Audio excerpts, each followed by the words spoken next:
Hey everyone, Daryl the Northern Vinyl Guy coming at you with another video, and this one is a thread response for Tommy's Musical Adventures, a channel that I recently came across.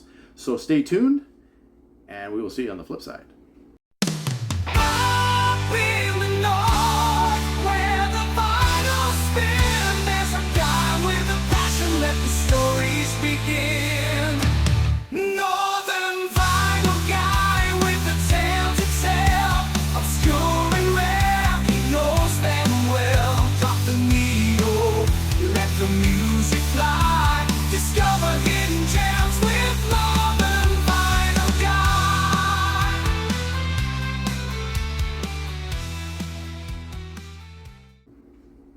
Hello everyone, I am back with another video, and as I mentioned, this is for Tommy's Musical Adventures.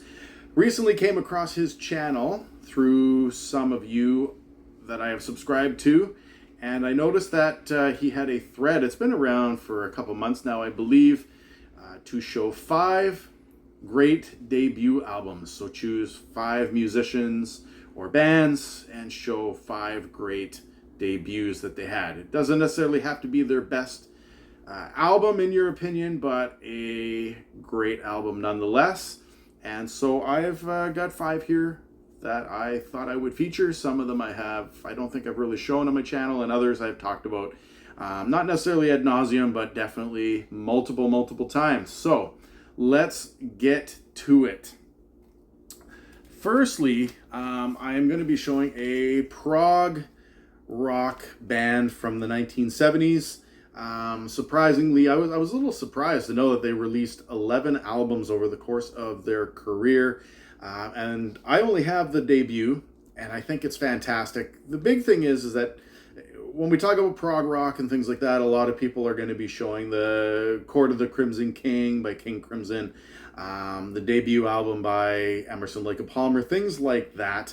But often you don't see Gentle Giant's self-titled album, which I think is fantastic. I have it on the Vertigo label. My dad had this one when I was a kid. I thought it was the weirdest thing ever, but kind of a cute looking giant here, Jolly Green Giant, whatever you want to call it, on the cover.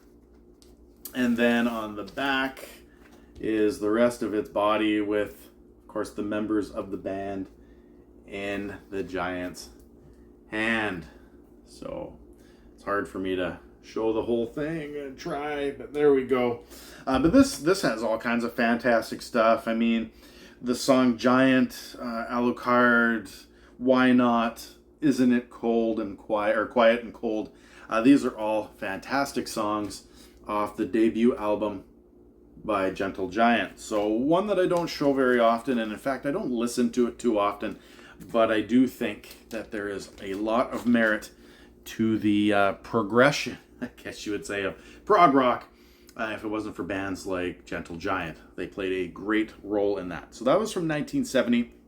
I am going to be showing this in chronological order.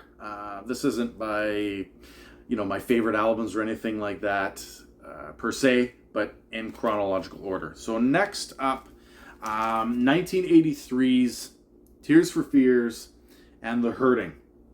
Now everybody talks about their second album, the sophomore, the follow-up to this, Songs from the Big Chair, which recently, within the last year, I picked that one up too, and it's fantastic. But this one here is just as amazing. I guess we would call it maybe a story album or something along those lines, but a lot of the songs on here delve into the issues that the band members were going through when they were young. Things like child abuse, alcoholism, depression, things like that. Definitely a themed album, but some of the songs that are on here, fantastic. The Hurting itself is amazing. Mad World, Pale Shelter, Suffer the Children, Change. Those are all great songs, great tracks. It is a fantastic album. And I mean, if I was doing a video on sophomore albums or second albums, follow-ups to a debut, there is no doubt that I would be showing Songs from the Big Chair as part of that thread. So there you have it, The Hurting, Tears for Fears, amazing album. Up next, 1986. I have talked about this band. I did a deep dive, talked about all the albums. Now what I'm going to do is I know that part of the thread was to show a band that has like multiple albums, not one that just did one or two, that kind of thing.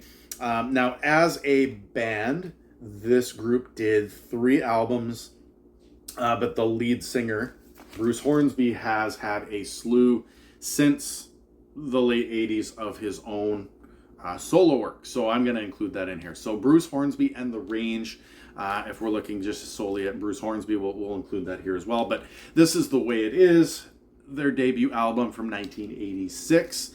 And this is the one that had tons of singles on it. It is a fantastic album. Once again, like if I'm all about albums that have purpose, I guess you would say, albums that not necessarily deal with social issues, but just issues in general and talk about change and how we can relate to that as society. Bruce Hornsby does an excellent job of this. On the Western Skyline, Every Little Kiss, Mandolin Rain, The Long Race, those are, the 4 tracks on side 1, and then The Way It Is, which talks about homelessness and how society views people in general.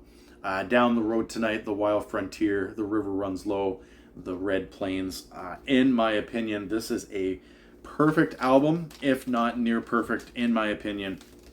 And it helps that it was its debut, got them on the map, and there is no denying that Bruce Hornsby, as a pianist, is fantastic. And one album that I'm still looking for from Bruce Hornsby is Harbor Lights, but it is a pretty penny on Discogs, on eBay, things like that. So I don't think I'm ever going to see it on vinyl, but it is a fantastic 4th album. All right, up next, got 1993. So this is a band I was introduced to via, I think it was Much Music and MTV, stuff like that, but kind of the late night stuff. A little bit of heavier music from the 1990s, possibly one of my favorite 90s bands. They had done a demo in 1991, and you can get on cassette tape. However, that is a lot of money. And they also did an EP in 1992, just before this was released. So because those are not full albums, Tool's Undertow album, to me is fantastic. Now, is it my favorite album by Tool? No. That would be the follow-up to this, which is Anima. But this as a debut album, I've talked about this, I think, in a previous video a while back. I had this on cassette tape, bought it at a store that my mom was working at. In fact, she bought it for me. What I did was I was like, Mom, you got to get this cassette tape. And what I did was I took my finger and I covered up the explicit lyrics thing. But my mom ended up buying it for me. I mean, it had been at her work for quite some time. I don't think she cared. I was in grade 9 or 10. But definitely this one delves into some hard topics as well. We're talking about, once again, abuse. We're talking about alcoholism. We're talking about things like religion and stuff, although that comes more with the Anima album going forward. But this has Intolerance. It's got Prison Sex, Sober. My personal favorite song on here is Swamp Song, but Undertow, the title track, is amazing. 4 Degrees is amazing. And then, of course, Disgustipated, which has that secret thing at the end with the carrots and the rabbits and stuff like that, is fantastic. And, of course, they weren't shy of having some weird, creepy looking pictures on their albums. So there you go. The wild boar stuck with some forks. I don't understand that particular picture, but anyway, it is a fantastic debut album if you were into some heavy 90s, I guess, rock music. Some people classify them as alternative and prog. I'm not too sure about that. I mean, maybe some of their later ones, maybe with the proggy stuff, but yeah, that one there is straight up rock album. All right, and last but not least, from my high school years, Rob from Northern Revolutions, and I champion this. Now, this female musician has only released 4 albums. There was a big hiatus from her 3rd to 4th one for various reasons.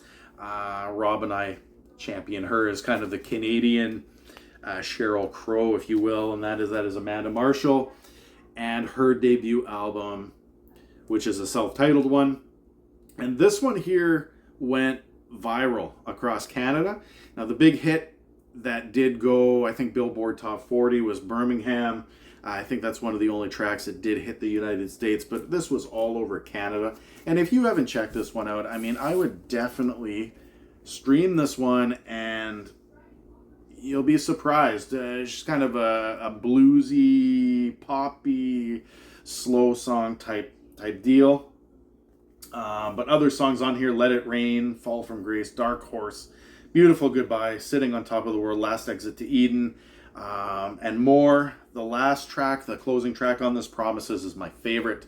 But yeah, if you have not heard this, check it out.